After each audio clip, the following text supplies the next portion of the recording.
Hello guys, तो स्वागत है आप सभी का मिस्टिक टेल्स की एक नई वीडियो में। और अगर आपने अभी तक इस चैनल को सब्सक्राइब नहीं किया है तो जल्दी से इसे सब्सक्राइब कर लें और वो बेल आइकन दबा दें ताकि हम इस सफर पे साथ में बने रहें। तो चलिए, आप अभी तक ना जितने सारे मानवास आए हैं, आप इनसे कहीं बोर तो नहीं हो गए?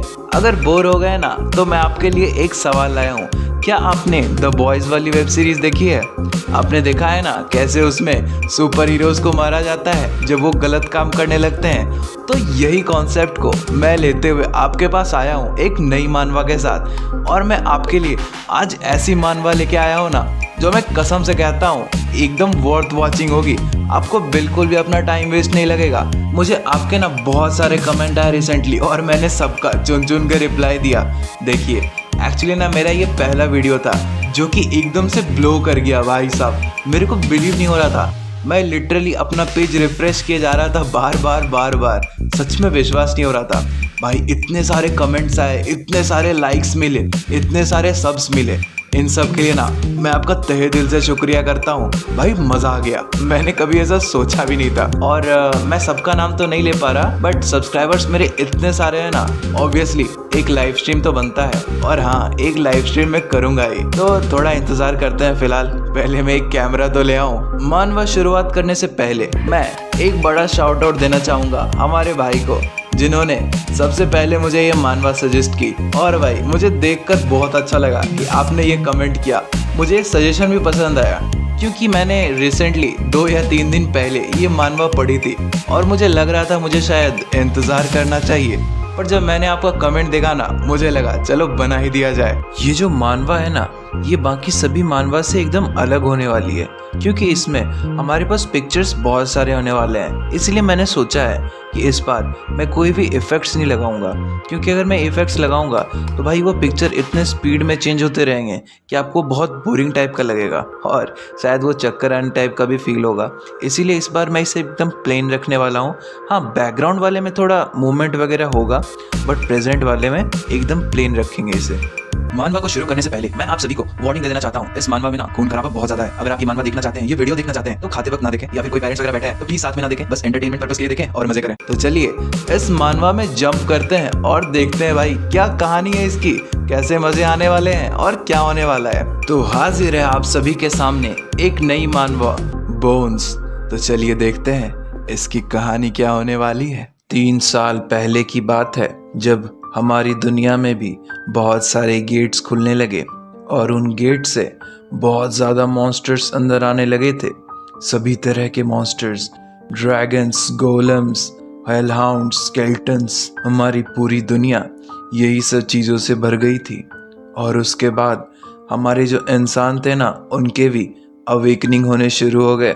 और दिखाते हैं कुछ सिलेक्टेड इंसानों को अलग अलग प्रकार की एबिलिटी दी जाती है।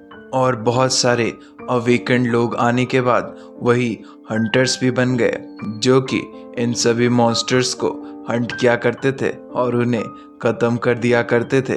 पर फिर हमें अपना मेन कैरेक्टर दिखाया जाता है जो कि बिना कपड़ों के होता है और वो बोल रहा होता है। तो उससे क्या हुआ, और दिखाते हैं एक बड़ा सा क्रिस्टल जैसा चीज़ उसके चेहरे पे आकर ज़ोरदार लगता है और वो पीछे की तरफ गिर जाता है। सभी टेबल चेयर साइड हो गए होते हैं और वो धड़ाम से नीचे गिरता है। उसके मुंह से खून निकल गया होता है और वो हमें बता रहा होता है कि मेरा नाम है कैंग जियोंग। और खून के धब्बे ज़मीन पर फैल गए होते हैं और कुछ 3 बुलीज उसकी तरफ आ रहे होते हैं और वो बोलता है मैं बस एक लूज़र हूँ। वो बुलीज का हेड उन्हें बोल रहा होता है, ओए कीड़े जल्दी कर और रेंगना शुरू कर दे। और वो बता रहा होता है इस अवेकेंड स्पेशल हाई स्कूल में मेरी कोई इज्जत नहीं है, क्योंकि मेरी जो एबिलिटी है ना वो है रीजेनरेट करने की। और दिखाते हैं उसकी जो चोट होती है ना, वो रीजेनरेट करना शुरू कर दी होती है और उसे बहुत तेज़ दर्द होने लगता है। दिखाते हैं उसकी नसें निकल जाती है और वो बता रहा होता है कि मेरी जो एबिलिटी है ना, वो तो ओरिजिनली एक एस रैंक एबिलिटी होनी चाहिए थी, पर मेरे लिए नहीं, क्योंकि ये बहुत दर्द करता है, एकदम नर्क जैसा। और वो एकदम दर्द से जोर से चीख रहा होता है। भाई साहब, उसकी बहुत बुरी दशा हो गई होती है और वो हमें बताता है जब मैं रीजनरेट करता हूँ ना तो वो बुलीज मुझ पे हमला करते हैं और वो तीनों बुलीज उसके तरफ अपने अपने पावर से हमला कर रहे होते हैं। तभी हमें पता चलता है वो बुलीज में से जो उनका हेड रहता है ना, उसकी पावर होती है डायमंड का कोई भी हथियार बना लेना, और दूसरे की पावर होती है वो थंडर लाइटनिंग यूज कर सकता है, और च्युइंगम वाले की पावर होती है कि वो अर्थ मैजिक यूज कर सकता है। मतलब समझ रहे हो, अर्थ बेंडर है। और वो बोलता है वो मुझ पे हंसते हैं और फिर हंसते हैं जब मैं हील करते हुए दर्द से करा रहा होता हूँ। तभी देखते हैं वो तीनों बुलीज ने उसे फिर हर्ट किया होता है और वो रीजनरेट करते हुए करा रहा होता है। मेरे हील हो जाने के बाद उनके बुलिंग करने की कोई प्रूफ तो बचती ही नहीं है, क्योंकि सब कुछ हील जो हो गया होता है, टीचर क्या और पुलिस क्या, वो तो कुछ भी नहीं कर सकते। एटलीस्ट ये जो एस रैंक के अवीकेंड रहते हैं ना, इनका वो कुछ भी नहीं बिगाड़ सकते।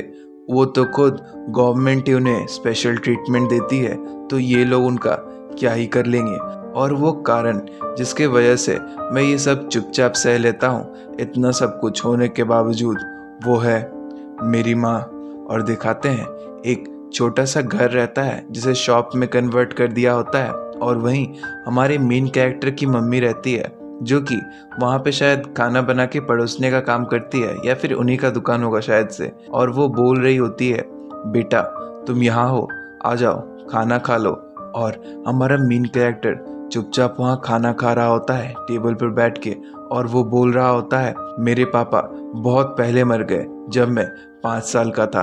तभी उसकी मम्मी उससे पूछती है तो बताओ स्कूल कैसा था, और वो बोलता है स्कूल, और वो कुछ सोचते हुए बोलता है बहुत अच्छा था, आज तो मज़ा आ गया। उसकी मम्मी बोलती है अच्छा, और वो हमें बोल रहा होता है कि मैं एक हंटर बन सकता हूँ ग्रेजुएट होने के बाद। और वो चुपचाप अपने आंखों में आंसू लिए खाना खा रहा होता है, और वो हमें बोलता है तब तक मैं ये सब ऐसे ही सहने वाला हूँ। एटलीस्ट अगर मैं एक सी रैंक का हंटर बन गया मेरी इस एबिलिटी से, तो मेरी इनकम छोटी होगी और हमें ये जगह छोड़कर कहीं और रहना पड़ेगा, कोई अच्छी जगह, पर हम खुश होंगे, मैं और मेरी माँ। और दिखाते हैं उसके मॉम के हाथों में बहुत सारे रिंकल्स, बहुत सारे खरोच पड़े होते हैं। और फिर हमें कैलेंडर का सीन दिखाया जाता है जिसमें 15 तारीख को मार्क किया रहता है, और उसमें लिखा होता है मॉम का जन्मदिन। और उसी वक्त कैंग हमारे सामने आता है और वो बोल रहा होता है वो तो मैंने सोचा था। और वो कुछ देखकर चौंकते हुए आगे देख रहा होता है और हमें बोलता है जब तक उन बास्टर्ड्स ने मेरी मम्मी को इतनी बुरी तरह घायल नहीं कर दिया कि वो कोमा में चले गए।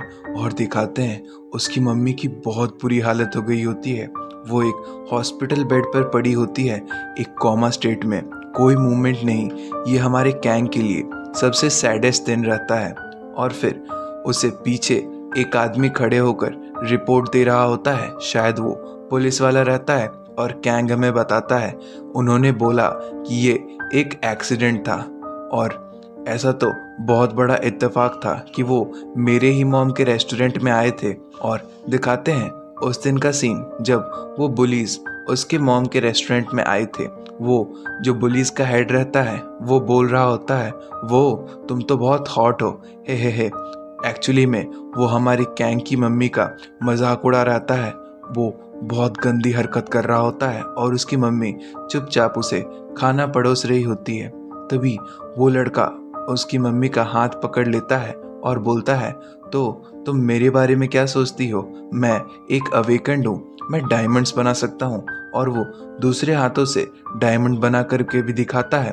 तभी दूसरी तरफ वाला लड़का बोलता है क्रेजी बास्टर्ड, और उसकी मम्मी भी वो अपना हाथ उससे छुड़ाती है और बोलती है मुझे माफ़ करना।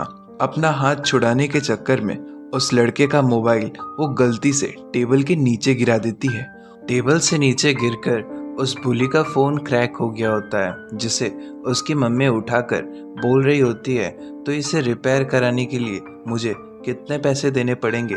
तभी दिखाते हैं वो बुली अपने जितने डायमंड वाले स्पाइक्स रहता है ना, वो उसकी बॉडी में घुसेड़ देता है और बोलता है भाड़ में जाओ। और हमारा मेन कैरेक्टर बोल रहा होता है कि वो बोल रहे हैं कि उनकी एबिलिटी उनके काबू से बाहर हो गई थी, क्या सच में? और वो अपनी होठ को जोर से अपने दांतों से दबा देता है, इतने गुस्से में होता है कि सभी जगह से खून आने लगता है। और वो बोल रहा होता है मैं उन्हें जानता हूँ। और वो अपनी दांत को इतनी जोर से रगड़ता है कि लिटरली कुछ दांत नीचे फ्लोर पर गिर जाते हैं। और वो बोल रहा होता है ये कोई कोइंसिडेंस नहीं था, ना ही उनकी पावर बेकाबू हुई थी। और दिखाते हैं वो गुस्से में अपने गले की स्किन को पकड़कर जोर से नीचे खींच देता है और वो अपनी स्किन को ही फाड़ देता है। और हमें ग्राउंड पे दिखाया जाता है जहाँ पे एक केक पड़ा हुआ होता है और उसमें लिखा होता है हैप्पी बर्थडे मॉम। इतना बुरा स्टोरी, वो भी स्टार्टिंग एपिसोड। तभी हमें शहर के बीच वाला एक पहाड़ का सीन दिखाया जाता है जहाँ पर वो तीनों बुली बैठे होते हैं। तभी एक बोलता है हे, क्या तुम श्योर हो सब ठीक हो जाएगा? और तभी वो फिर से चिंता करते हुए बोलता है अगर वो मर गई तो फिर क्या होगा? और वो बुली का हेड बोलता है तू उसके बारे में सोच ही क्यों रहा है? और वो दूसरे अर्थ बेंडर के बड़े से पत्थर पे लेटा हुआ होता है और वो नीचे उतरते हुए उस लाइटनिंग वाले के कंधे पे हाथ रखता है और बोलता है तू अभी बहुत जवान है और तुझे ये लॉ हमेशा प्रोटेक्ट करने वाली है और हम सब अवेकेंड है यार, हमारा क्या ही हो जाएगा। तभी वो दूसरा बोलता है पर फिर भी, और उसकी बात काटते हुए वो बुली का हेड बोलता है ओए, तुझे ये लगता है कि ये मेरा पहला बार था कि मैंने किसी को इतनी गंदी तरह से मारा है? और वो उसकी तरफ डरते हुए देख रहा होता है। तभी दूसरी तरफ से एक आवाज आती है तुमने ऐसा क्यों किया? और दिखाते हैं दूर में एक शैडो खड़ी होती है और वो दोनों भी उसके तरफ देख रहे होते हैं। तभी वो बुली का हेड जोर से चिल्ला के पूछता है कौन है वहां पे? और दिखाते हैं वहां से हमारा कैंग एकदम गुस्से में आ रहा होता है और वो आते हुए उससे पूछता है मैंने पूछा क्यों? और फिर ये लोग बोल रहे होते हैं अबे कहना क्या चाह रहा है? और वो कैंग एकदम जोर से चिल्ला के बोलता है तूने ऐसा क्यों किया मेरी माँ के साथ? और वो बहुत ज्यादा गुस्से में होता है तू फकिंग बास्टर्ड। और ये सुनकर वो बुली का जो हेड होता है ना, वो एकदम स्माइल करते हुए बोलता है ओह, तो तुम उसकी बात कर रहे हो, क्या वो तुम्हारी माँ थी? और ये सुनकर भाई कैंग बहुत गुस्से में आ जाता है, वो अपने दांत को फिर से घिसने लगता है और वो बुली का जो हेड होता है ना, वो अभी भी मजाक कर रहा होता है और उसे बोल रहा होता है वो तो कितनी जवान दिख रही थी, है ना, हा हा हा। तभी कैंग उसकी तरफ दौड़ पड़ता है और वो बुली का हेड बोलता है अच्छा तो तू ये करने वाला है? और एक अपना स्पाइक बनाता है वो डायमंड का और उसके बॉडी में घुसेड़ देता है और हमारा कैंग वहीं पे बेहोश हो जाता है। और वो बुली का हेड लगातार उसे गुस्सा दिला रहा होता है और बोल रहा होता है मैं तो उसके साथ फ्लर्ट भी कर रहा था, मैं तो उसे बिस्तर तक ले जाना चाहता था। और भाई ये सुनकर कैंग को फिर से गुस्सा आता है और वो अपने शरीर में जो वो डायमंड की स्पाइक गड़ी होती है ना, उसे वो दोनों हाथों से पकड़कर बाहर निकालने लगता है। इसमें उसे बहुत तेज दर्द भी हो रहा होता है, फिर भी वो निकाल रहा होता है, अपनी पूरी कोशिश कर रहा होता है और वो आखिरकार वो स्पाइक अपने बॉडी से निकाल ही लेता है। और दिखाते हैं उसके बॉडी में जो होल रह गया होता है ना, वो एकदम से हील करना शुरू कर दिया होता है और कैंग को बहुत तेज दर्द हो रहा होता है, उसकी बॉडी अकड़ रही होती है और फिर भी वो उन बुलीज की तरफ देखकर चिल्लाता है तू फकिंग बास्टर्ड। और वो बुलीज की तरफ से उनका जो लीडर रहता है ना, वो उतनी देर में बहुत सारे डायमंड के स्पाइक्स ना रेडी कर लिया होता है सीधा कैंग के ऊपर शूट करने के लिए। और वो हाथों से एक इशारा करता है और जितने स्पाइक्स हवा में रहते हैं सब हमारे कैंग के बॉडी के अंदर घुस जाते हैं। बहुत बुरी हाल हो गई होती है और वो वहीं रास्ते पर बैठ जाता है और बुली का हेड उसे बोल रहा होता है तो क्या समझता है खुद को? और वहां पे कैंग उसी हाल में पड़ा होता है और वो बोलता है तू एक लूजर है, एक लूजर। और भाई कैंग में अचानक से होश आता है और वो खुद अपनी बॉडी संभालते हुए तेजी से उसकी तरफ बढ़ने लगता है और वो जोर से चिल्लाता है, "तू फकिंग बास्टर्ड!" और दिखाते हैं उसने बहुत हिम्मत जुटाकर खड़े होकर उसके तरफ बढ़ने लगता है और वो उनकी तरफ जी जान लगाकर बढ़ रहा होता है। और तभी वो बुली अपना जो लाइटनिंग वाला नहीं लड़का रहता है उसे बोलता है, "ओहो, इसे देख के तो लगता है कि ये आज कुछ करके ही जाएगा, तो उसे दिखा दो थॉर।"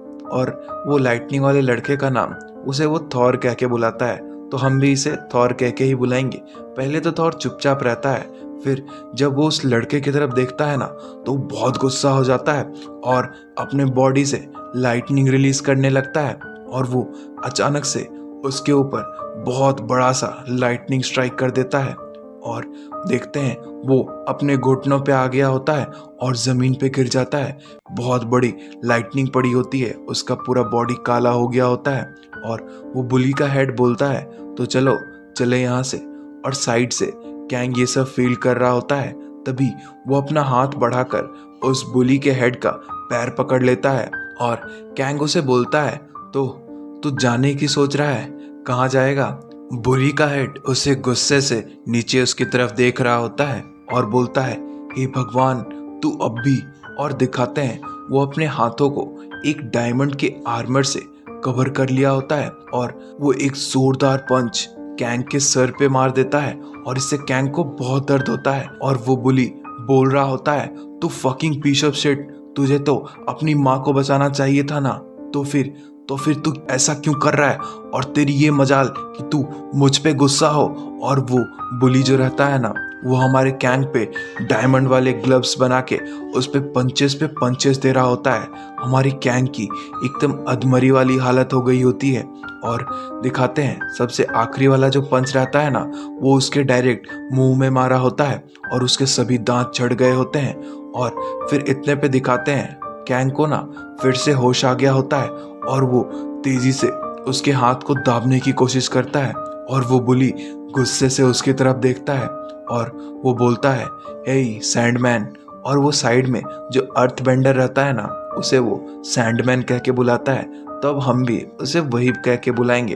और वो उसकी तरफ देख के बोलता है, "हाँ बोलो, क्या हुआ?" और वो उसे बोलता है, "यहाँ पे एक गड्ढा खोद दो।" और दिखाते हैं वो सैंडमैन वहाँ की सभी मिट्टी हटा देता है और नीचे से कैंग बोल रहा होता है, तू फकिंग!" और दिखाते हैं वो जो बुली रहता है ना वो उसे थॉर बोल रहा होता है, "तू करने क्या वाला है?" और वो बुली का हेड बोलता है, "चुप रह।"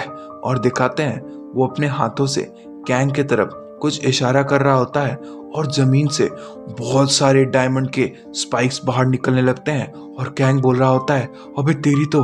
और दिखाते हैं बहुत सारे स्पाइक्स उसकी तरफ ही बढ़ने लगते हैं और कैंग अभी भी अंदर से चिल्ला रहा होता है, "मैं मार दूंगा, मैं तुम सभी को मार दूंगा, मैं तुम सभी को मार दूंगा, तुम सभी को, तुम तीनों को, मैं ये वादा करता हूँ।" और दिखाते हैं वो बुली का जो हेड रहता है ना वो उसे उन डायमंड की स्पाइक से पूरी तरह से कवर करने लगता है और आखिरी के सीन में जब उसे वो एक आखिरी बार देख रहा होता है तब वो बोलता है, "हाँ, कोशिश करते रहना।" और वो दूसरी तरफ बोलते हुए आगे बढ़ने लगता है और बोल रहा होता है, "अगर तू यहाँ से कभी बाहर निकल पाया तो ज़रूर ऐसा करना।" और दिखाते हैं वो अर्थ बेंडर ने उसके जो कॉफिन को रहता है ना जमीन के बहुत नीचे गाड़ दिया होता है और वो जो बुली का हेड रहता है वो उसके लिए एकदम डायमंड का कॉफिन बना दिया होता है जो अंदर से बहुत काटीला रहता है। बहुत सारे स्पाइक्स जैसे निकले रहते हैं जो कि लगातार हमारे मेन कैरेक्टर कैंग की बॉडी में छेद कर रहे होते हैं और उसे बहुत दर्द हो रहा होता है और वो अंदर ही अंदर बहुत गुस्सा हो रहा था, गालियां दे रहा होता है और दर्द के मारे करा भी रहा होता है। पर वो करे तो क्या करे, वो फंस भी तो गया है ऐसी मुश्किल परिस्थिति में और कोई रास्ता ना पाकर वो फाइनली वो जो कॉफिन का जो ऊपर वाला पार्ट रहता है ना उसके स्पाइक्स में ही पंच करने लगता है। पर ये पंचेस उसके लिए बहुत मुश्किल होने वाले थे और उसे बहुत तेज दर्द होने लगता है और उसके हाथों से एकदम खून की नदियां बहने लगती है। वो फिर अपने पंचेस को रोकता है और बोलता है, "डायमंड, इसे पार करने का तो कोई रास्ता नहीं है, ये तो कभी नहीं टूटेगा।" और वो ऊपर देखते हुए थोड़ा सा डरता है पर फिर वो चिल्लाते हुए एकदम गुस्से से बोलता है, "फक!" और दिखाते हैं उसे सांस की भी प्रॉब्लम होने लगती है। वो एक्चुअली बहुत ज़ोर ज़ोर से सांस ले रहा होता है और बोलता है यहाँ पर तो बिल्कुल भी हवा नहीं बची है, और उसके प्राण निकलने लगते हैं, उसका दम घुटने लगता है और वो बोल रहा होता है बहुत दर्द हो रहा है, बहुत दर्द हो रहा है। वो एकदम असहनीय दर्द में होता है और बोल रहा होता है मैं अपना होश खो रहा हूँ, मैं जल्दी बेहोश होने वाला हूँ, पर मेरी जो ये बेकार रीजेनरेटिव एबिलिटी है ना, इसके कारण मैं बार बार होश में आ जाता हूँ और मुझे यही सब दर्द दोबारा सहना होता है। और दिखाते हैं वो लगातार होश में आ रहा होता है। फिर वो बोलता है पर ये जो रीजेनरेटिव एबिलिटी है ना, ये बहुत दर्द के साथ आती है, और भाई साहब उसकी पूरी बॉडी कांपते रहती है और वो अंदर से एकदम तो मरा वाला हाल हो जाता है। ना ही उसे वो दर्द मरने दे रहा था, ना ही उसे वहाँ से बाहर निकलने का कोई रास्ता मिल रहा था। और दिखाते हैं कुछ देर के बाद वो बोलता है कि जितने पल यहाँ पे मेरी बीत रही है ना, ये मेरे लिए एक टॉर्चर से कम नहीं है, और मुझे ऐसा लग रहा है कि मैं इस दर्द को जल्द से जल्द ख़त्म कैसे करूं। और वो जो डायमंड वाले अंदर से स्पाइक्स निकले होते हैं ना, एक की तरफ अपना हाथ बढ़ाता है और एक स्पाइक को तोड़ता है और वो उसे अपने गर्दन में ज़ोर से भोंक देता है। और हमें लगता है यहाँ पर हमारे कैंग का कहानी ख़त्म हो गया। तभी उसे भी अपनी मम्मी की याद आती है और दिखाते हैं उसे फिर से होश आ जाता है और वो हाँफ रहा होता है और वो बोलता है मेरी जो ये बेकार की रीजेनरेटिव एबिलिटी है साली मरने भी नहीं दे रही, क्या करूं मैं। और दिखाते हैं उसके गले पे जो उसने अभी स्पाइक भोंका था ना, उसके कारण उसे और ज़्यादा दर्द हो रहा होता है। हील होने में बहुत गंदी हाल हो गई होती है और उसे सब कुछ पहले का याद आ रहा होता है और वो बोल रहा होता है मैं बिल्कुल भी पावरलेस हो गया हूँ, मेरे पास पहली बार ऐसा हुआ कि मैं यहाँ से कुछ भी नहीं कर सकता। और वो कॉफिन में एकदम बंद हुए सोच रहा होता है और वो बोलता है पर ये ऐसा ही होने वाला है। और वो एकदम से गुस्से में रोने लगता है। उसे खुद पे बहुत पछतावा आ रहा था कि उसने वो पुलिस का कुछ नहीं कर पाया, जबकि उसकी जो माँ रहती है वो हॉस्पिटल में एकदम कोमा में पड़ी होती है। और वो बोल रहा होता है इस मोमेंट पे उन्हें कैसा फील हो रहा होगा, और उसे गुस्सा आ रहा होता है। और फिर से वो उस सीलिंग पे पंच करने लगता है और बोलता है मैं यहाँ से बाहर ज़रूर निकलूँगा, चाहे कुछ भी हो जाए, मैं पूरी कोशिश करूँगा, मुझे फ़र्क नहीं पड़ता ये कितना दिन लेगा टूटने में, चाहे साल लग जाए या महीने, मैं यहाँ से बाहर ज़रूर निकलूँगा, मुझे कोई फ़र्क नहीं पड़ता, मैं निकलूँगा, मैं बाहर ज़रूर निकलूँगा और मैं ज़िंदा बाहर निकलूँगा। और वो कॉफिन के जो ऊपर वाले पोर्शन को ज़ोर ज़ोर से बंच कर रहा होता है। वो डायमंड के स्पाइक्स अब उसे ज़्यादा परेशानी नहीं दे रहे होते, क्योंकि उसका आत्मविश्वास अब बहुत ज़्यादा बढ़ गया होता है। और पंच करते करते कुछ दिन बीत जाते हैं और हमें फिर से वो पहाड़ का सीन दिखाया जाता है और देखते हैं एक बिल्डिंग के छत पे एक बड़ा सा टीवी लगा होता है जिसमें किसी का इंटरव्यू आ रहा होता है। और वो एंकर पूछता है तो हम आपके पास लाइव लेके आए हैं, हम आज अपने हंटर से मिलने वाले हैं। और वो सबको बोल रहा होता है आज हमारे साथ हैं एस रैंक के 3 फेमस हंटर्स, और ये 3 जो है ना वो फेमस है अपनी दया भावना के लिए। और मैंने तो ये भी सुना है कि आप जब आपको मौका मिलता है आप अच्छे काम करते ही करते हैं। और तभी वो 3 हंटर्स में से एक बोलता है हाँ, हमें हमेशा से दूसरों की मदद करने में ही खुशी मिली है, वो जिन्हें मदद की ज़रूरत होती है ना उन्हें। और दिखाते हैं ये वही 3 कमीने बुलीज रहते हैं जो कि आराम से बैठकर इंटरव्यू दे रहे होते हैं। और उनका हेड बोलता है और हम हमेशा ऐसा ही फील करेंगे कि हमें मददगार की मदद करनी चाहिए। और वो एंकर बोल रहा होता है वाओ, ये तो बहुत अमेजिंग है, तो चलिए अगले क्वेश्चन की तरफ चलते हैं। फिर वो उससे बहुत मस्त क्वेश्चन पूछता है और बोलता है मैंने सुना था कि आपने 5 साल पहले एक सिविलियन को चोट पहुंचा दी थी, क्या ये सच है। और वो बुली का हेड रहता है ना, वो बोलता है हाँ, वो उस वक्त हुआ था जब मैं अपनी पावर्स को कंट्रोल नहीं कर पाया था। और पूरा हॉल जो रहता है ना, जितनी पब्लिक रहती है सब एकदम शांत हो गई होती है और उस बुली को लगता है अब तो कुछ प्रॉब्लम होने वाला है। फिर वो एक नाटक करता है, एकदम रोते हुए अपने चेहरे पे हाथ रखते हुए बोलता है वो मेरे सबसे करीबी दोस्त की माँ थी। और सभी लोग आह बोल रहे होते हैं। और तभी वो बोलता है, ये तब हुआ जब मैं एक स्टूडेंट ही था, क्योंकि मैं अपनी पावर्स को, अपनी एबिलिटीज़ को कंट्रोल नहीं कर पाया। और उस वक्त इतना कह के वो एकदम ज़ोर ज़ोर से रोने लगता है। और साइड से उसके दोनों जो दोस्त रहते हैं ना, वो उसके कंधे पे हाथ रख के उसे सांत्वना दे रहे होते हैं। और भाई वो कोई बोल रहा होता है, ये क्या हो रहा है, what the fuck is happening here. और जितनी ऑडियंस रहती है ना, वो उसे चुपचाप देख रही होती है। और वो बुली का हेड बोलता है, मैंने उससे माफ़ी मांगा था, पर आज तक उसने दोबारा मेरे से बात ही नहीं किया, ना ही वो मुझसे कभी मिला। उस समय से मैं उसे फिर से माफ़ी मांगना चाहता हूँ, मैं फिर से आई एम रियली सॉरी। इतना वो कह ही रहा होता है, तभी दिखाते हैं वो जो पोडियम का गेट रहता है ना, वो उसका दरवाज़ा एकदम उड़ते हुए वो बुली के हेड की तरफ आता है और उसके सर पे लगने वाला होता है। पर दिखाते हैं वो बुली के हेड ने ना अपने हाथों में डायमंड का प्रोटेक्शन बना लिया होता है और उससे वो अटैक को रोक लिया होता है। और वो गुस्से में बोलता है, व्हाट द फक। और दिखाते हैं वो सभी जितने लोग वहाँ पे बैठी होती है ना, पब्लिक, वो सब आसपास भागने लगती है चिल्लाते हुए कि एक मॉन्स्टर आ गया, एक मॉन्स्टर आ गया। और दिखाते हैं गेट पे जो खड़ा होता है ना, वो भी एक मॉन्स्टर की तरह ही दिख रहा होता है। उसके बहुत सारे स्पाइक्स निकले होते हैं उसकी बॉडी से, उसके नाखून बहुत ज़्यादा बड़े होते हैं एकदम जानवर की तरह। और सभी लोग भागो भागो कहकर भाग रहे होते हैं। और वो मॉन्स्टर लगातार स्टेज की तरफ बढ़ा जा रहा होता है, उसके बड़े बड़े हॉर्न्स भी निकले होते हैं। और वो तीनों बुलीज खड़े हो गए होते हैं एकदम रेडी। और वो बुली का हेड जो रहता है वो उसे देख रहा होता है। तभी वो मॉन्स्टर वहाँ से एकदम से जंप करता है और वो तेजी से वो बुली के हेड की तरफ एक जोरदार सा पंच लगा देता है। और हमें यहीं पे सीन कट कर दिया जाता है। हमें वापस से हमारे गैंग की तरफ ले जाया जाता है, जो कि उस कॉफिन को लगातार पंच कर रहा होता है और बोल रहा होता है, कितना समय बीत गया, मुझे तो कुछ पता नहीं चल रहा, कुछ महीने, कुछ साल, पता नहीं। ये जो डायमंड्स है ना, इन पे तो कोई खरोच भी नहीं आई है। पर एक चीज़ तो है कि मेरी रीजेनरेटिव एबिलिटी जो है ना, वो दूसरों से बहुत ज़्यादा अलग है।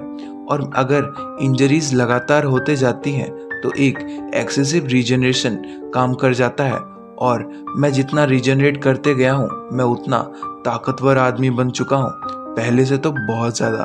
और मेरा जो स्केलेटन है ना, वो मेरी बॉडी से बाहर आ गया है और एक्सोस्केलेटन बन गया है। और दिखाते हैं उसके हाथ में वो जो अंदर की हड्डी रहती है ना, वो एकदम ग्रो करके हाथों के बाहर तक आ गई होती है। और वो ये दिखा रहा होता है और बोलता है, इस कब्र के अंदर मैंने अपनी पूरी बॉडी को ही तबाह कर लिया है। और दिखाते हैं उसके सभी बॉडी पार्ट्स, जैसे उसका एल्बो हो गया और उसके जो पैर हो गए ना, वो सब एकदम ट्रांसफॉर्म्ड हो गए होते हैं। यहाँ तक कि उसकी रीढ़ की हड्डी भी एकदम बाहर आ गई होती है।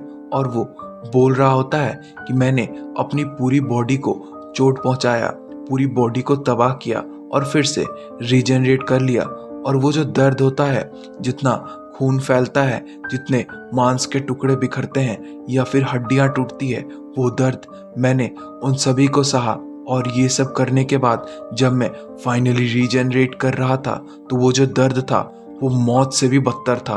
पर फिर भी मैंने इसे जारी रखा और मैंने ऐसा करते रहा, पूरी बॉडी को नुकसान पहुंचाना और फिर से रीजनरेट करना। और ये करते करते फाइनली हमें दिखाया जाता है, एक छोटा सा क्रैक दिखाया जाता है। और वो क्रैक धीरे से बड़ा होता है और अंदर से किसी की आंखें दिखाई जाती है, शायद से कैंग की। और वो क्रैक धीरे धीरे बढ़ रहा होता है और अचानक से सब कुछ एकदम से टूट जाता है। और फिर हमें वापस ऑडिटोरियम का सीन दिखाया जाता है, जहाँ पर वो बुलीज का इंटरव्यू चल रहा था। और वो पंच उस बुली के चेहरे में लगता है बहुत जोर से, वो एकदम पीछे जाकर दीवार में जोर से टकरा जाता है। और उसके दोनों दोस्त, वो थॉर और सैंडमैन, वहीं खड़े होकर ये सब देख रहे होते हैं। थॉर एकदम से डर गया होता है और सैंडमैन, उसके आंखों में बस वो मॉन्स्टर ही दिख रहा होता है। और हमें वो मॉन्स्टर को दिखाते हैं, ये हमारा गैंग होता है, जिसके भाई पूरे बॉडी में एकदम एक्सोस्केलेटन की कवच बन गई होती है। लगता है जैसे इसके बॉडी पे एक बड़ा सा शील्ड बन गया हो, पूरे प्रोटेक्शन के साथ, स्पाइक्स वगैरह, इसकी अपनी तलवार। और ये बुलीज लोग ना उसे नहीं पहचान रहे होते हैं और कैंग को उस दिन का याद आ रहा होता है जब वो बुलीज का हेड रहता है ना, वो उसे बोल के गया था ना, तो कोशिश करते रहना, अगर तू यहाँ से बाहर आ पाएगा तब ना। वो दोनों बुलीज वो अभी तक डरते हुए उसकी तरफ देख रहे होते हैं और कैंग एकदम गुस्से में बोलता है, तो मैं बाहर निकल गया, तुम बास्टर्ड्स। वो सैंडमैन एकदम खड़े होके उसे देख के बोल रहा होता है, क्या क्या कह रहा है तू? और वो बुली का हेड जो रहता है ना, वो खड़े होते हुए बोलता है, अबे कर क्या रहे हो, मारो उसे। और फिर वो थॉर जो रहता है ना, वो लाइटनिंग लोड करने लगता है और हमारे मेन कैरेक्टर के ऊपर बहुत ज़ोरदार लाइटनिंग के झटके गिरा देता है। बहुत ज़्यादा लाइटनिंग्स गिर रही होती है और ये हटने के बाद हमें पता चलता है कि कैंग को तो कुछ नहीं हुआ है। वो आराम से वहाँ खड़ा होता है और उसकी बॉडी सब कुछ हील कर जाती है और वो स्माइल कर रहा होता है। फिर वो स्टेज की तरफ एकदम स्पीड में दौड़ता है। किसी को कुछ समझ में नहीं आ रहा होता है कि अब क्या होने वाला है, पर फिर दिखाते हैं एकदम से वो अपनी हाथों में लगी तलवार से वो जो थॉर का सिर ही उड़ा देता है, एकदम उसके बदन से अलग कर देता है। और ये देखकर वो बुलिस का जो हेड रहता है ना, वो थोड़ा सा चौंक जाता है और अब तक में तो सैंडमैन को भी डर लगने लगा होता है।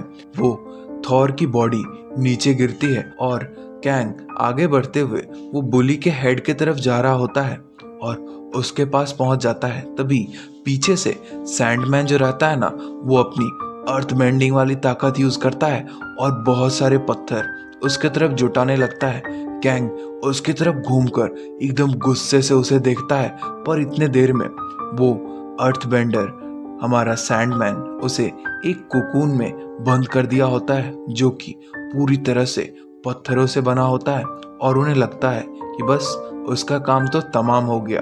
पर कैंग अंदर में बहुत ज़्यादा गुस्से में होता है और वो एक ही मूव से पूरे उस कोकून को तबाह कर देता है और वो उससे एकदम लाइट की रफ्तार पर बाहर निकलता है। और वो जो बुली रहता है ना, सैंडमैन उसका मुंह का नीचे वाला जबड़ा एकदम जोर से पकड़ लेता है और भाई साहब उसे नीचे की तरफ खींच देता है। बोले तो उसके मुंह से वो जबड़ा ही अलग कर देता है और वो सैंडमैन अपने मुंह को पकड़ के जोर से दर्द के मारे चिल्लाने लगता है। और भाई उसे ये चिल्लाने वाला पल भी नसीब नहीं होता, क्योंकि कैंग ने अब तक में अपने हाथों वाला तलवार ऊपर उठा लिया होता है और वो उसके चेहरे पे दे मारता है। और ये सब सीन होने के बीच में ही ना, वो बुली का जो बॉस रहता है ना, वो पीछे से आकर रेडी हो गया होता है अपने हाथों पे प्रोटेक्शन वाला ग्लव्स पहनते हुए, और वो कैंग के सर पे एकदम जोरदार बहुत जोर से पंच मारता है। और वो पंच दिखाते हैं उसके जब एक्सोस्केलेटन पे लगती है ना, तो पहली बार ऐसा होता है कि वो बुली को बहुत तेज दर्द हो रहा होता है उसके हाथों में। पर वो बुली अपना दूसरा अटैक फिर रेडी करता है। बहुत सारे स्पाइक्स वो बिल्डिंग के आसपास एकदम रेडी करके रखता है और फिर दिखाते हैं वो फिर हाथों से इशारा करता है सेम पहले समय के जैसा, और सभी स्पाइक तेजी से वो बिल्डिंग की तरफ बढ़ जाते हैं और हमारे मेन कैरेक्टर को भाई साहब एकदम उसके बॉडी में छेद ही छेद कर देते हैं। और फिर दिखाते हैं वो बुली का बॉस मेन कैरेक्टर के पास जाता है और उसे गंदी तरह से देख रहा होता है। फिर भाई साहब जो वो देखता है ना, उससे तो उसकी शरीर भी कांप जाती है, क्योंकि अभी तक कैंग अपना बॉडी मूव कर रहा होता है, भले कितना भी खून बह रहा हो, पर वो अपना बॉडी मूव कर रहा होता है और धीरे धीरे खड़ा होने की कोशिश कर रहा होता है। भाई साहब वो बुली की तो एकदम बहुत गंदी वाली फट गई होती है और दिखाते हैं कैंग उसकी तरफ एकदम गुस्से से देखता है और वो तेजी से उस बुली के तरफ ही बढ़ रहा होता है। वो बुली स्पीड में क्या करता है ना, डायमंड से अपने पूरे बॉडी के चारों तरफ कवच बनाने लगता है। उसके बाल, उसका बॉडी, सभी तरफ वो डायमंड का एकदम कवच बन गया होता है, बोले तो डायमंड हेड बन गया होता है। और दिखाते हैं वो तेजी से जाकर कैंग के चेहरे पे जोरदार पंच मारता है और फिर पंचेस पे पंचेस देते जाता है और कैंग नीचे गिर रहा होता है। भाई साहब फिर से उसकी बहुत गंदी हालत हो गई होती है और वो बुली एक जोरदार पंच फिर उसके मुंह पे दे मारता है और ये सेम पिछले वाला हाल होता है जब वो फिर से उस कैंग के जितने दांत होते हैं ना सबको तोड़ देता है और वो पंच उसके मुंह में दे दिया होता है। आई डोंट नो क्या चल रहा है, इसे वो पंच मुंह में डालने से मतलब क्या किंग फीलिंग मिल रही है यार उसे। अच्छा छोड़ो, आगे दिखाते हैं कि वो कैंग रहता है ना, वो इस बार बिल्कुल भी पीछे नहीं हटता और वो जोर से उसके हाथ को काट लेता है, अपने दांतों से दबाता है बहुत जोर से। और इस बार वो प्रेशर इतना ज़्यादा रहता है ना कि उसके हाथों का डायमंड भी क्रैक करने लगता है। ये देखकर वो बुली वो तो एकदम से डर जाता है और भाई कैंग उसके हाथों को मुंह से पकड़ते हुए खड़े हो जाता है और उसके हाथों की जो तलवार रहती है ना वो उसके बॉडी के डायमंड आर्मर के आर पार कर दी होती है। भाई साहब उसका रीजनरेशन, उसका एक्सोस्केलेटन कितना मजबूत हो गया होगा। और दिखाते हैं कैंग अभी ऊपर खड़ा हो गया होता है और वो बुली को एकदम दूसरे हाथों से उसके सर को भी पकड़ लिया होता है एकदम फुल कंट्रोल में और उसके हाथों को एकदम बुरी तरह दबाया जा रहा होता है। लगता है आज वो उसके हाथ को अपने मुंह से ही काट के फेंक देगा और वो बुली को एकदम पहली बार असहनीय दर्द हो रहा होता है और वो चीख रहा होता है। फिर वो अपने हाथों को जमीन पर रखता है और फिर अपनी पावर रिलीज कर देता है जिससे जमीन से एक बहुत बड़ा सा क्रिस्टल का स्पाइक निकलते हुए हमारे मेन कैरेक्टर के बॉडी के आर पार हो जाता है। पर इसी चक्कर में वो जो बुली रहता है ना उसका हाथ भी खिंचा गया होता है। वो बुली ये सब करने के बाद अपना एक टूटा हुआ हाथ लेकर वहां से कराते हुए आगे बढ़ रहा होता है। तभी उस बुली के बॉडी के आर पार उसी का डायमंड वाला स्पाइक हो जाता है और वो बुली जमीन की तरफ गिरने को होता है। और दिखाते हैं ये काम किया होता है हमारे कैंग ने, जो अब तक वहां से आजाद हो गया होता है और वो बुली के पीछे खड़े हो गया होता है उसी के सभी स्पाइक्स को पकड़े हुए। और वो बुली एकदम रोते हुए डरते हुए उसके तरफ देख रहा होता है और वो जोर जोर से पागलों की तरह चिल्लाने लगता है और बोल रहा होता है प्लीज मेरे पास मत आओ, मेरे पास मत आओ, रुको। और दिखाते हैं कैंग जो रहता है ना वो अपना बदला ले रहा होता है। वो उस बुली के बॉडी में इतने छेद करता है, इतने छेद करता है ना कि भाई साहब एकदम उस बुली की खून की नदियां बह गई होती है। और दिखाते हैं वो कैंग ने सभी स्पाइक्स उसकी बॉडी में दे दिए होते हैं, पूरा का पूरा पॉर्क्यूपाइन बना दिया होता है। फाइनली हमें एक सेटिस्फाइंग रिवेंज मिला है। और दिखाते हैं वो बुली अभी भी उसमें कुछ जान बाकी होती है और वो उससे पूछ रहा होता है तुम कौन हो तुम, और तुम मुझे ये क्यों कर रहे हो। और कैंग को समझ नहीं आ रहा होता है कि भाई ये मुझे पहचान भी नहीं रहा है।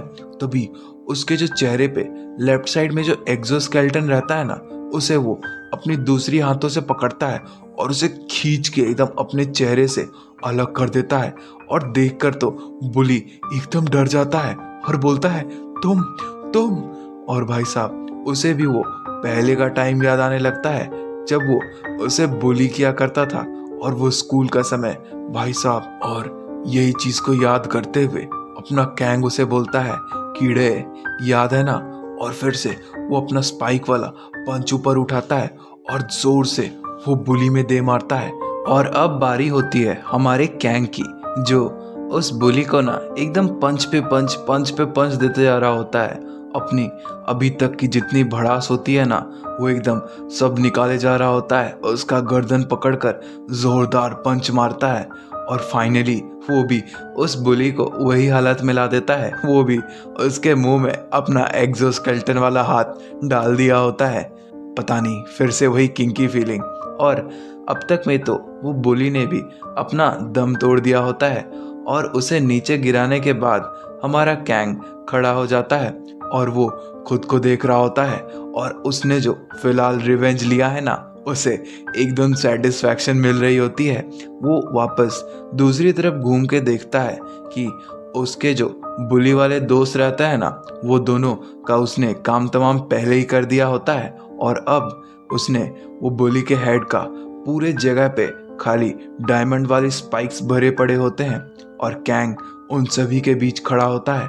और फिर दिखाते हैं कैंग उस बुली के जो ब्लड रहता है ना उसमें वो अपनी रिफ्लेक्शन देखता है और देखकर उसे एक्चुअली थोड़ा सा झटका लगता है कि वो उन बुली से लड़ने निकला था और वो एक्चुअली में खुद ही एक बुली जैसा बन गया है। और फिर वहाँ बारिश होने लगती है और कैंग का जो रिफ्लेक्शन रहता है ना वो बारिश मिटा देती है। और फिर सीन हमें ले जाया जाता है पास्ट की तरफ, कुछ दिनों पहले, जब कैंग फाइनली वो डायमंड वाले कॉफिन से निकलकर आज़ाद हो गया रहता है। वो सबसे पहले अपनी मम्मी से मिलने आता है जो कि हॉस्पिटल में पड़ी होती हैं। उन्हें देखकर हमारा कैंग एकदम बुरी तरह रोने लगता है और उसे गुस्सा भी आ रहा होता है कि मैं उनके लिए अपना रिवेंज जरूर लूँगा। और वही अभी वाला सीन रहता है, बारिश हो रही रहती है पर अब कैंग को ना इन सब पे थोड़ा पछतावा हो रहा होता है कि उसने ये क्या कर दिया। उसने किसी को इतनी बेरहमी से मार दिया और वो बैठ के घुटनों के बल बैठ के एकदम जोर जोर से चिल्लाकर रो रहा होता है और याद कर रहा होता है। तभी एक दूसरे जगह का सीन दिखाया जाता है, पहाड़ों के ऊपर का, और एक गेट दिखाया जाता है। फिर हमें उस गेट के अंदर ले जाया जाता है जहाँ पर कुछ मॉन्स्टर्स पहले से मरे पड़े होते हैं, उन्हें किसी ने मार दिया होता है और कोई कह रहा होता है बहुत अच्छे, तुमने तो सच में बहुत अच्छा काम किया है। और दिखाते हैं कुछ लड़के खड़े होते हैं जो कि एक लड़की की तारीफ कर रहे होते हैं। तभी दूसरा बोलता है तुमने तो कहा था कि तुम गेट के इतने अंदर कभी नहीं आई हो, तुम्हारा ये पहला बार है ना। और वो जो लड़की रहती है ना वो हंसते हंसते बोलती है हाँ, मेरा ये पहला बार है, तुम्हारा बहुत बहुत शुक्रिया, तुमने अब तक मेरी इतनी केयर की और मेरा ध्यान रखा। और तभी वो लड़कों में से एक बोलता है ऑफ कोर्स, हम तो इसके लिए तुम्हारा शुक्रिया अदा करना चाहिए। और दिखाते हैं वो जितने लड़के रहते हैं ना उनके चेहरे पे एक ईवल सी स्माइल आ गई होती है, जैसे वो लोग अब कुछ बहुत गलत करने जा रहे हैं। और ये देखकर वो लड़की भी चौंक जाती है, क्या हो रहा है। और तभी वो लड़कों में से एक बोलता है किसी को पता नहीं चलेगा कि इतने अंदर एक गेट में चल क्या रहा है। और वो लड़की कांपते हुए बोल रही होती है रुको रुको। और तभी उनमें से जो मस्कुलर वाला लड़का होता है ना वो लड़की का दोनों हाथ पकड़ लेता है और वो लड़की को एकदम अपने कंट्रोल में ले लिया होता है और उसे बोल रहा होता है यहाँ से बाहर निकलने में तुम्हें तो पता ही है ना 1 महीने लगने वाले हैं, तो तुम क्या करोगी। और मैं तुम्हारे साथ 1 महीने स्पेंड करने के लिए बहुत ज़्यादा एक्साइटेड हूँ तुम्हारे साथ। और वो उस लड़की के पास जाने लगता है। वो लड़की एकदम रो रही होती है। तभी कुछ एक्शन होता है और दिखाते हैं वो मस्कुलर आदमी का सर एकदम नीचे फुटबॉल की तरह गिर जाता है।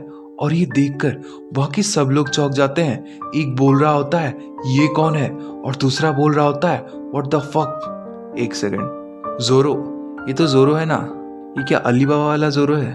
अच्छा तुम्हें विश्वास नहीं हो रहा, अच्छा ये लो, मैंने यहाँ पे जोरो वाला पिक्चर डाला है और उस पर जस्ट वो टोपी भी लगा देता हूँ, तुम्हें अब तो विश्वास हो रहा है ना। क्या यार। तो कहानी में आगे बढ़ते हुए वो लड़की एकदम रोते हुए उसकी तरफ देखती है और भाई ये हमारा कैंग होता है जो कि पता नहीं उस गेट के अंदर कैसे पहुंच गया होता है और वो वहीं पे खड़ा होता है। तभी बाकी के जो जितने रहते हैं ना फाइटर्स, वो लोग रेडी हो जाते हैं और उनमें से एक लड़का बोलता है अभी भी एक मॉन्स्टर बचा हुआ है।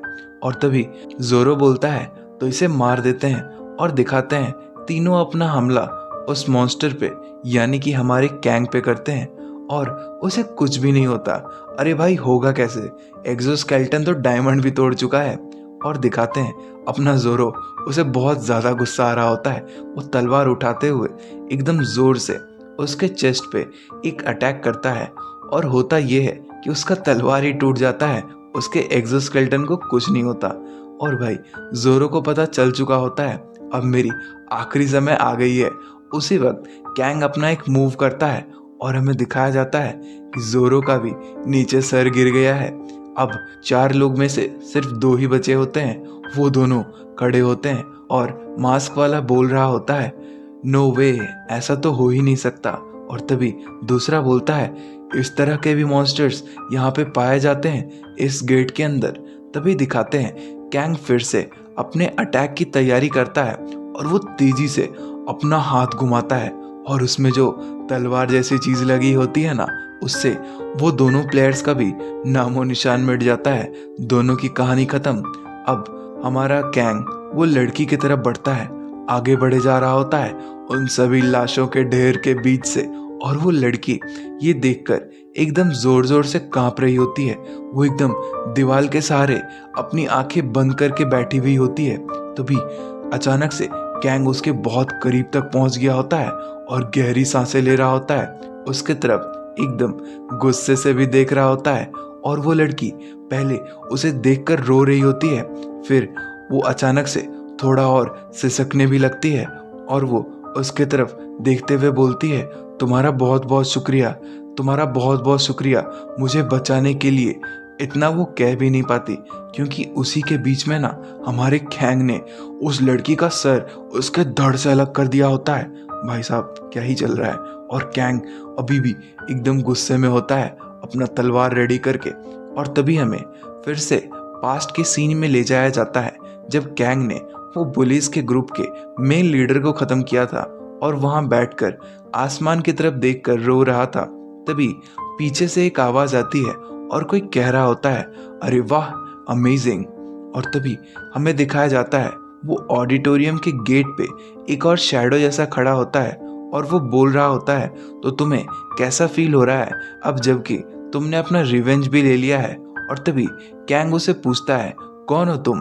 और दिखाते हैं वो एक लड़की होती है और वो बोलती है, मैं कोरिया के हंटर एसोसिएशन की हेड हूँ, मेरा नाम सिम जायोन है।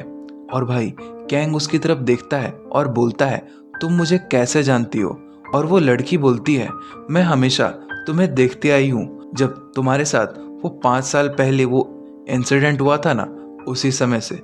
और भाई साहब कैंग ये सुनते ही एकदम तेजी से वहां से जंप करता है और अपना तलवार रेडी करते हुए उसके ऊपर अटैक करने वाला होता है। फक चिल्ला रहा होता है। और वो लड़की तभी उसे बोलती है, मैं तुम्हारी मम्मी को बचा सकती हूँ। और ये सुनते ही हमारा कैंग, जिसका पंच उसके चेहरे के एकदम पास आ गया होता है, वो उसी वक्त रुक जाता है और वो प्रेशर से आसपास की सभी चीजें एकदम बिखर जाती है। और तभी कैंग पूछता है, क्या तुम क्या कह रही हो? और वो लड़की बोलती है, हाँ तुमने सही सुना, तुम्हारी मम्मी, मैं उन्हें जगा सकती हूँ, क्योंकि ऐसा काम ना सिर्फ एस रैंक हीलर ही कर सकती है, वो भी पूरे दुनिया में एक, जो हूँ मैं। और भाई ये सुनकर कैंग बोलता है, तो मैं तुम पे भरोसा कैसे कर लूँ? और वो लड़की हंसते हुए बोलती है, तो तुम्हें क्या लगता है इतने दिन जो तुम अंडरग्राउंड में थे, तुम गायब हो गए थे, तुम्हारी मम्मी को जिंदा कौन रखे हुए था? और भाई कैंग ये सुनकर एकदम चुप हो जाता है। फिर वो बोलता है, क्या चाहिए तुम्हें? और वो लड़की स्माइल करते हुए बोलती है, प्रॉब्लम ये है कि हमारे हंटर्स जो है ना, वो बहुत ताकतवर हो गए हैं और जितनी भी मिलिट्री फोर्सेस हैं वो उन हंटर्स के सामने कुछ नहीं है। उनकी पावर आउट ऑफ कंट्रोल हो रही है और यहाँ तो हंटर इतने ज़्यादा ताकतवर हो गए हैं कि उनके सामने वो न्यूक्लियर मिसाइल्स भी कुछ भी नहीं है। और उन्हें तो पहले हमें इस बात का शुक्रिया करना चाहिए कि उन्होंने सभी मॉन्स्टर्स को गेट के अंदर से एकदम साफ कर दिया है। पर मॉन्स्टर्स खत्म होने के बावजूद वो गेट्स अभी तक गायब नहीं हुए और जिन गेट्स में मॉन्स्टर्स नहीं होते वो रास्तों की तरह यूज किए जाते हैं। और तुम्हें तो पता है ना, दूसरे देश उन रास्तों को किस तरह से यूज करते हैं, दूसरे हंटर से वॉर लड़ने के लिए। इसीलिए हमारी जो कंट्री है ना, उसके पास इतने सारे हंटर्स नहीं है, हम उन्हें रोक ही नहीं पाते हैं। वो जापानीज हंटर टीम जो रहती है ना, वो हमेशा हमारे कंट्री में इन्वेड करके हमारे हंटर्स को मारती रहती है जब तक तुम नहीं आ गए। और भाई साहब कैंग को ये सुन के कुछ रिस्पॉन्सिबिलिटी टाइप की फील होती है और वो अपना हाथ अभी भी उस लड़की के कंधे की तरफ रखा होता है और वो लड़की बोलती है, अगर हम जापान की इस प्रॉब्लम को अपने हंटर से रिस्पॉन्ड करेंगे तो ये तो एकदम वॉर की तरह हो जाएगी। पर एक मॉन्स्टर से तो उन्हें कोई दिक्कत नहीं होनी चाहिए ना। और मैं तुम्हें ये बात बता रही हूँ, मैं तुम्हारी मम्मी को बचा सकती हूँ। और फिर से हमें वो गेट के अंदर के सीन के पास ले जाया जाता है जहाँ पे रिसेंटली हमारे कैंग ने जिन हंटर्स को मारा होता है ना, वो सभी वो जापानीज हंटर एसोसिएशन से होते हैं। वो लड़की भी वहीं से होती है और कैंग अपनी मम्मी की एक फ़ोटो को देखता है और अपने मन में सोच रहा होता है कि उसने वही तो बोला था कि अगर तुम हमारे मॉन्स्टर बन जाते हो तो, और वो उस लाशों की जगह से दूसरी तरफ जाने लगता है। अब हमें ले जाया जाता है जापान में, जो कि होता है प्राइम मिनिस्टर के ऑफिस में एक बड़ी सी बिल्डिंग, और उसमें वही वाला सिंबल जिससे एक रे टाइप की चीज़ निकल रही होती है। और प्राइम मिनिस्टर बोल रहे होते हैं, मिनिस्टर ऑफ डिफेंस, मेरे कुछ सवालों का जवाब देना तो। और वो हाँ बोलता है। और तभी प्राइम मिनिस्टर पूछते हैं, क्या गेट के अंदर कोई हाई रैंक मॉन्स्टर्स भी हैं? और वो नो सर कह के जवाब देता है। तभी प्राइम मिनिस्टर फिर पूछते हैं, तो क्या कोरिया में कोई ताकतवर हंटर्स हैं? और फिर से वो नहीं कह के जवाब देता है। और भाई इतना सुनकर वो प्राइम मिनिस्टर जोर से टेबल पे अपना हाथ पीटता है और बोलता है, तो दिक्कत क्या है? और दिखाते हैं हमें जापान का प्राइम मिनिस्टर, जिसका नाम होता है यूतो रियोजाकी। और वो बोल रहा होता है, तो हमारे जितने हंटर्स हैं वो उनके ज़मीन पर क्यों नहीं जा पा रहे हैं? और तभी हमें दिखाया जाता है डिफेंस मिनिस्टर, जो कि कह रहा होता है, मुझे माफ़ कर दीजिए सर, मैं जल्दी से जल्दी इसे ठीक करने की कोशिश करता हूँ। और वो माफ़ी मांगता है। और तभी प्राइम मिनिस्टर उससे पूछता है, कैसे ठीक करोगे? और फिर वो जो डिफेंस मिनिस्टर रहता है ना, वो एकदम स्माइल करता है और वो बोलता है, मैं खुद वहाँ जाने वाला हूँ। और दिखाते हैं ये होता है जापान का नंबर 1 हंटर, जिसका नाम हमें बताया जाता है काकेरू इत्तोसाई।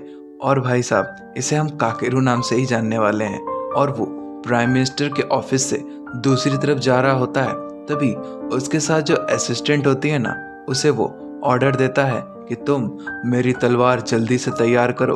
और वो असिस्टेंट पूछती है, सर क्या आप अकेले जा रहे हैं? और वो बोलता है, हाँ ये तो ऑब्वियस होना चाहिए ना। और तभी उसकी जो असिस्टेंट रहती है वो डरते हुए बोलती है, मैं माफ़ कीजिए सर अगर मैं आपसे ज़्यादा बोल रही हूँ तो, पर वो जो हंटर्स जिसे हमने वहाँ पहले भेजे थे ना, वो सभी एलिट्स थे, तो आप कुछ लोगों को अपने साथ लेकर क्यों नहीं जाते हैं?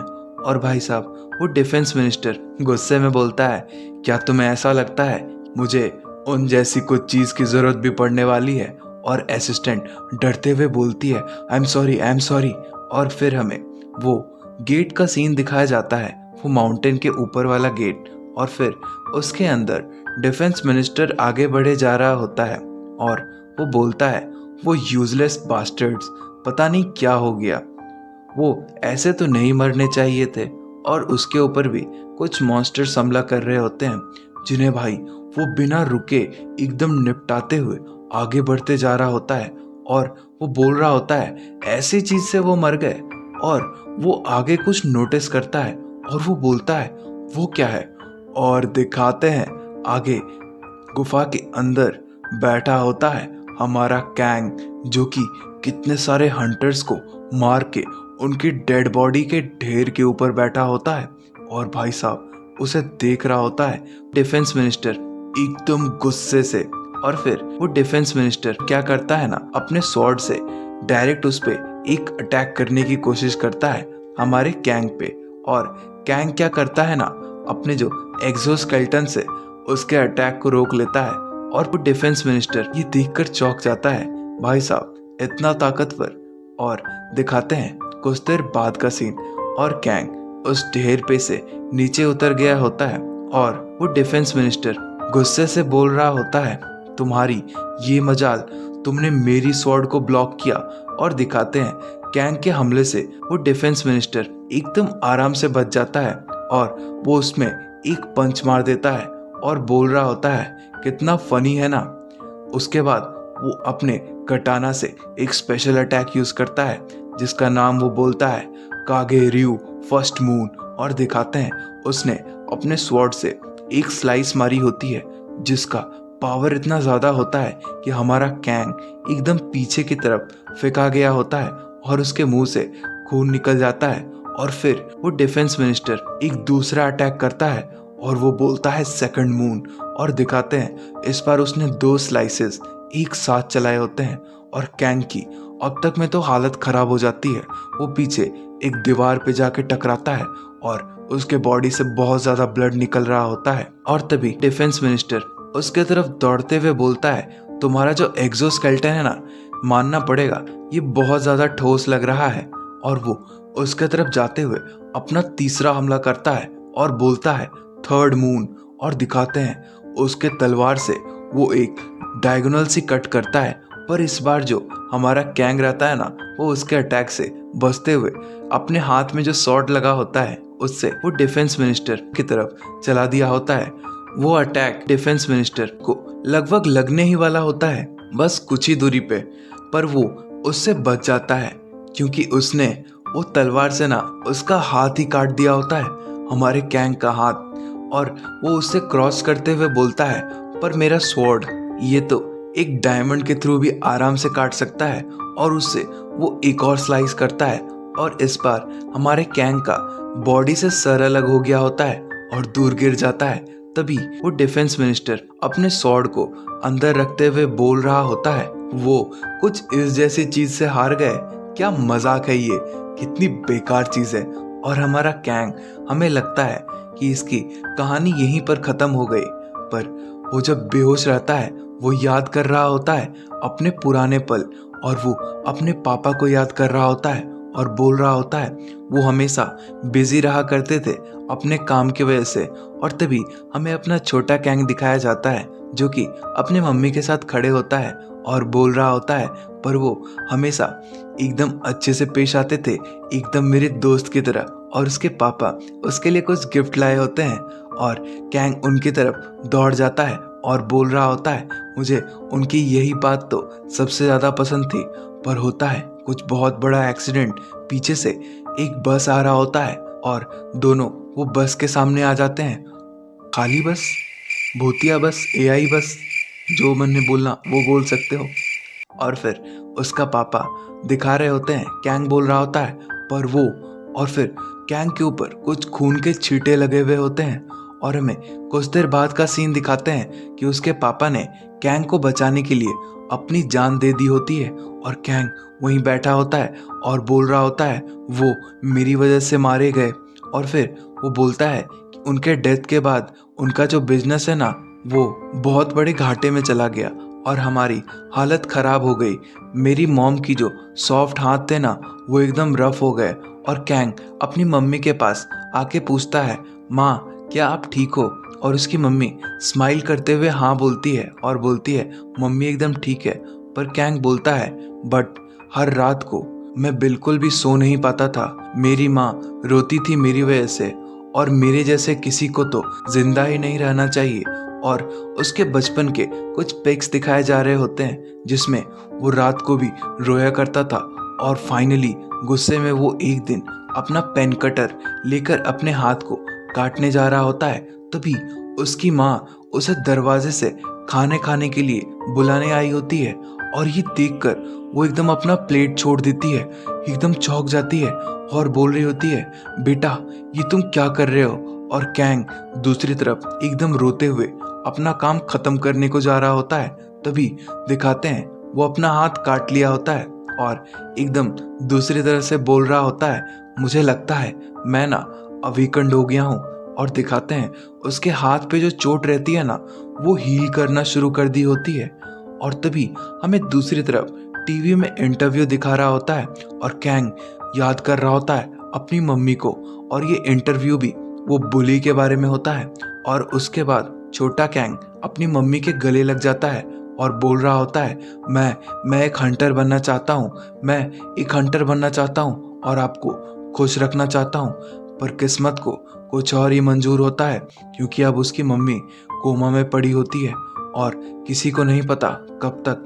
यही सब हमारा कैंग याद कर रहा होता है कि अचानक से उसे होश आ जाता है वो फाइट के बीच में, और उसे वो लड़की के यानी कि सिम के बात याद आते हैं। वो बोल रही होती है, ये दुनिया का जो बैलेंस है ना, वो बिगड़ गया है और बाकी दूसरे देश जितने भी हैं वो तो ऑलरेडी इन हंटर्स के द्वारा जीते जा चुके हैं और हमारा जो सबसे बड़ा दुश्मन है ना, वो जापान है। प्लीज हमारा मॉन्स्टर बन जाओ और उन्हें हंट करना शुरू कर दो, जापान के सबसे ताकतवर हंटर्स को। और भाई वो डिफेंस मिनिस्टर वहां से आगे बढ़ रहा होता है और कैंग कुछ सोचते हुए अपना देखते हैं कि कैंग का रीजनरेशन होने लगता है। उसके फ्लैश उसके बॉडी से अलग हो जाता है और सिर्फ स्केलेटन रीजनरेट कर रहा होता है। और वो डिफेंस मिनिस्टर तलवार रखते हुए बोल रहा होता है, मैंने इसमें अपना बहुत ज़्यादा टाइम बर्बाद कर दिया है। ओ वेल, अब तो मुझे कोरिया खुद से ही जाना पड़ेगा। और वो भाई साहब कोरिया के हंटर्स को मारने के बारे में सोच रहा होता है और दिखाते हैं पीछे से कैंग का वो स्केलेटन अब तक में उसके पास पहुंच रहा होता है। और भाई साहब उसे बहुत तेज दर्द होता है और वो जोर से चिल्लाता है और दिखाते हैं नीचे कैंग के स्केलेटन ने ना उसके पैर को एकदम जोर से काट लिया होता है, एकदम बियर ट्रैप की तरह। बियर ट्रैप जानते हो ना, ये लो इमेज। और फिर दिखाते हैं वो डिफेंस मिनिस्टर भी देखकर चौंकता है, रीजनरेशन इतने खतरनाक लेवल का। और वो बोल रहा होता है, मैंने तो इसकी मुंडी भी काट दी थी, तो फिर कैसे। और वो जोर से चिल्लाता है और भाई उसने अपने तलवार से ना एक और कट लगा दिया होता है। और हमें लगता है कि अब तो कैंग का सच में काम तमाम हो गया। और वो डिफेंस मिनिस्टर अभी भी अपनी ब्लेड रेडी कर रहा होता है और बोल रहा होता है, ये बास्टर्ड। और दिखाते हैं उसने अपने पावर्स को रिलीज कर लिया होता है और एक मून साइन बन गया होता है पूरे फ्लोर पे। और कैंग वहीं पे स्केलेटन फॉर्म में बैठा हुआ होता है। और तभी वो डिफेंस मिनिस्टर एकदम तेजी से वहां से गायब हो जाता है। कैंग भी चौंक कर देख रहा होता है कि क्या चल रहा है। और डिफेंस मिनिस्टर उसी के चारों बगल एकदम तेजी से दौड़ रहा होता है और वो अपने अटैक का नाम ले रहा होता है, कागेरियू, फेटल। और भाई साहब इतने में वो डिफेंस मिनिस्टर बहुत सारे कट्स लगा दिया होता है हमारे कैंग पे। लगता है जैसे उसके एकदम टुकड़े टुकड़े हो गए हो। तभी वो बोलता है 12th मून। और भाई साहब वो अपने और भी शॉर्ट स्विंग्स कर रहा होता है, बहुत सारे कट्स। और वहाँ का जो प्रेशर रहता है ना गेट का, वो बहुत ज़्यादा इंक्रीज हो गया होता है। कैंग के बॉडी के टुकड़े इधर उधर उड़ रहे होते हैं और दिखाते हैं प्रेशर से ना वो जिसके उतने सारे कट्स रहते हैं वो उस गेट से बाहर निकलकर आसपास की सभी चीज़ें को तबाह कर दी होती है। वो पहाड़ पे एक बहुत बड़ा सा एक्सप्लोजन होता है। और भाई केव के अंदर का सीन, वो गुफा एकदम बुरी तरह तबाह हो गई होती है। पूरी जमीन, सीलिंग पूरे टुकड़े टुकड़े में कट गया होता है। और वो डिफेंस मिनिस्टर अपनी तलवार रखते हुए वहां से आगे बढ़ रहा होता है और बोलता है, उफ, मैंने तो सोचा भी नहीं था कि वो मेरी पैर पे दांत काट लेगा। मुझे जल्दी से जल्दी इसे हील करना पड़ेगा। और दिखाते हैं एक हड्डी उड़ते हुए आती है और उसके दूसरे पैर में घुस जाती है। और भाई साहब उसके अंदर ना कुछ बहुत अजीब सी सेंसेशन होती है और उसे डर लग रहा होता है। और वो पीछे देखता है तो अंदर से ना एक हाथ बाहर आ रहा होता है। और भाई साहब कैंग एकदम हड्डियों में रीजनरेट कर जाता है, बहुत क्रीपी लग रहा होता है। और ये देखकर वो डिफेंस मिनिस्टर सोचता है, क्या क्या हो रहा है ये। और वो अपनी तलवार तैयार करते हुए चिल्लाता है, बास्टर्ड। और दिखाते हैं वो कैंग पे हमला करने के लिए चले जाता है। और फिर हमें गेट के दूसरी तरफ का सीन दिखाया जाता है जहाँ पे प्राइम मिनिस्टर, उसकी असिस्टेंट और बहुत सारे हंटर्स रहते हैं। वो असिस्टेंट बोलती है, पर स्टिल प्राइम मिनिस्टर, क्या हमें सच में इतने सारे लोगों की ज़रूरत पड़ने वाली है। और दिखाते हैं यहाँ पे बहुत सारे हंटर्स रहते हैं। ये फिर से जोरो का छोटा भाई आ गया है। और ये ओ भाई साहब, ये तो संग जिनवू है ना, वो सोलो लेवलिंग वाला। यार सभी यहाँ आ गए हैं, उनकी मानवा कौन चला रहा है फिर। और दिखाते हैं ये सब मिनिस्ट्री ऑफ डिफेंस के एलीट हंटर्स होते हैं जो कि सब यहाँ आ गए होते हैं। तभी प्राइम मिनिस्टर बोलता है, 3 दिन हो चुके हैं जब से वो अंदर गया है, मुझे अब तो चेक करना ही पड़ेगा। वो जापान का डिफेंस मिनिस्टर है, नंबर 1 हंटर। और इतना बोलते बोलते वो गेट के अंदर से ना उसकी मुंडी लुढ़कते हुए आगे गिरती है और सब लोग देख के चौंक जाते हैं। तभी वो पोर्टल से निकलता है मॉन्स्टर, यानी कि हमारा कैंग अपने पूरे रिवाइव्ड फॉर्म में। उसका एक्सोस्केलेटन एकदम रेडी हो गया होता है और वो प्राइम मिनिस्टर उसे देखकर एकदम जोर से चिल्लाता है। पर कैंग भाई साहब तेजी से अपनी तलवार घुमाता है और उसका गला ही काट देता है। हमें लगता है प्राइम मिनिस्टर का काम खत्म। अब लगता है कैंग के मिशंस खत्म हो गए और कैंग वहीं खड़े रहता है। तभी हमें कोरियन हंटर एसोसिएशन के पास ले जाया जाता है। एक अलग साइन और एक लंबी बिल्डिंग और कोई बोल रहा होता है तुम्हारा प्लान क्या है। और एक असिस्टेंट रहता है और वो कुछ पेपर्स पढ़ के सुना रहा होता है वही लड़की को, सिम को। और वो बोल रहा होता है उसने ग्यूम गैंग के सन को ख़त्म कर दिया है और अगर उसे पता चल गया। तभी सिम बोलती है क्या चीज़ें इतनी ज़्यादा बुरी है। और तभी वो असिस्टेंट बोलता है पर उसे जापान भेजना। और सिम चुपचाप सुन रही होती है और वो पीछे घूमते हुए उसे बोलती है तुम क्यूरियस नहीं हो क्या। और तभी कैंग का सीन दिखाया जा रहा होता है और दिखाते हैं वो जो प्राइम मिनिस्टर रहता है ना, जिसकी कहानी कैंग ने ख़त्म की होती है, उसका मुंडी अचानक से उसके बॉडी से जुड़ने लगता है एकदम लावा के तार से। और वो बोल रही होती है अगर वो जीत गया तो। और दिखाते हैं वो प्राइम मिनिस्टर अपने हाथों में लावा पंच रेडी कर लिया होता है और वो कैंग के ऊपर एक जोरदार पंच मारता है और उसे ज़मीन में गाड़ देता है। और सिम बोल रही होती है जापान के सबसे स्ट्रॉन्गेस्ट हंटर के अगेंस्ट, जो कि होता है वहाँ का प्राइम मिनिस्टर। और उसके वो एक पंच में आसपास की सभी ज़मीन एकदम फट गई होती है। भाई साहब एकदम लावा वाला पंच होता है और कैंग फिर से बेहोश हो गया होता है। वो होता है प्राइम मिनिस्टर का जोरदार हमला। भाई साहब एकदम लावा आदमी है यार। और फिर उसका नाम दिखाया जाता है रियोजाकी जूतो, जापान का प्राइम मिनिस्टर। और एक खासियत होती है वो जापान का नंबर 0 का हंटर होता है, मतलब नंबर 1 से भी ऊपर SSS रैंक हंटर। भाई साहब और कैंग की तो लगता है कहानी खत्म हो गई। तो क्या लगता है कैंग की कहानी खत्म हो गई? क्या जापान कोरिया को सही में ख़त्म कर देगा या फिर कैंग फिर से होश में आएगा और वहाँ के सभी हंटर्स का काम तमाम कर देगा? क्या लगता है? वेल, इसकी एंडिंग शायद से ओपन रखी गई है ताकि आगे की कहानी हमें ही बनानी पड़ेगी, क्योंकि ऑथर ने तो इनाम मिलने के बाद से इस सीरीज़ को एकदम बंद ही कर दिया है। वो 3 एपिसोड्स हम कब से वेट कर रहे हैं और एपिसोड्स आएंगे, हम मज़े लेंगे, और ये इतने पे ही एंड हो गई। क्या करें यार, कोई बात नहीं, तो देखते हैं। जैसा कि मैंने आपको कहा था ना, ये हमारी स्पेशल वाली मानवा है जो मैं आपके लिए एज अ सरप्राइज़ ला रहा था। तो इसके बाद हम दूसरी मानवा जो स्टार्ट करने जा रहे हैं, उप्स, ये एक सरप्राइज़ होने वाली है। और हाँ, आपके मुझे कई सारे रिकमेंडेशंस मिले हैं, तो मैं क्या करता हूँ ना, उनकी एक पोलिंग करवा देता हूँ। देखो यार, अगर मैं पर्टिकुलर मांगा एक्सप्लेन करने लगूँगा तो कुछ लोग खुश होंगे, फिर कुछ लोग बोलेंगे नहीं हमें दूसरा चाहिए। तो सबसे बेस्ट रहेगा कि एक पोलिंग करवा दी जाए, जो ज़्यादा वोट्स में आएंगे उसे मैं एक्सप्लेन कर दूंगा। हाँ, पोलिंग सिर्फ बड़े वाले मानवा के लिए होगी। जो लंबा मानवा रहेगा 200 एपिसोड्स, 250 एपिसोड्स, उसके लिए मैं पोलिंग करवा दूंगा। और बाकी ये छोटे छोटे वाले तो मैं लाता जाऊंगा, चलते रहेगा। और देखो, छोटे वाले जो मानवास है ना, वो मुझे प्लीज़ एक्सप्लेन करने दो। अगर वो तुम्हारे लिए सरप्राइज ही नहीं होगा तो तुम्हें मज़ा कैसे आएगा, ये तो बताओ। और मैं सोच रहा हूँ थोड़ा सा हेलक्राफ्ट भी एक्सप्लेन किया जाए, क्योंकि जब से मैं चैनल शुरू किया हूँ ना, मेरा पहले से ये सपना था कि हेलक्राफ्ट वाला मानवा मैं ज़रूर एक्सप्लेन करूँगा। मैं दूसरे चैनल्स पे देखता था, मुझे भी मन करता था, तो प्लीज़ वो वाली मानवा भी हमें ट्राई करनी चाहिए, है ना। तो बस आज के लिए इतना ही।